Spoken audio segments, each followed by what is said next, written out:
দেখো, রাস্তা থেকে অনেকে অনেক কিছু কুড়িয়ে পায়। ইনফ্যাক্ট আমি ইউটিউবে এরকমও দেখেছি অনেকে নাকি রাস্তা থেকে গাছ কুড়িয়ে পাচ্ছে, আর আমার কপাল তো একদম খারাপ। যাই হোক, আমাদের এখানে পুজোর প্যান্ডেলটা দেখো। আজকে আমি ঘর থেকে বেরিয়েছিলাম যথারীতি একটা চ্যালেঞ্জ পূরণ করার জন্য, আর সেই চ্যালেঞ্জটা দিয়েছিল আমার ছোট্ট দেওর। কিন্তু সেই চ্যালেঞ্জ কমপ্লিট করতে গিয়ে আমি আর একটা জিনিস দেখে ভীষণ সারপ্রাইজড হয়ে যাই।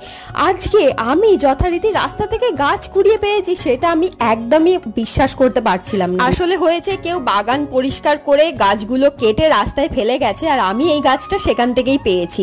এই গাছটা নিয়ে ভাবলাম যে বাড়ির পিছনে বাগানেতেই লাগিয়ে দিই, কারণ এখন আমার ছাদ বাগানে মোটেও জায়গা নেই। তবে হ্যাঁ, বাড়ি ঢোকার সাথে সাথেই ছোট দেওর তলব করলো, বললো আমার চ্যালেঞ্জটা তাহলে কি হলো, পারলে না তো কমপ্লিট করতে। আমি আগেই বলেছিলাম তুমি ওটা পারবে না। আমি বললাম আচ্ছা আচ্ছা, অন্যদিন না হয় ভেবে দেখবো পারি কিনা। আচ্ছা, তোমরা যদি কেউ কোনো চ্যালেঞ্জ দিতে চাও তাহলে কমেন্ট করে জানিও কিন্তু।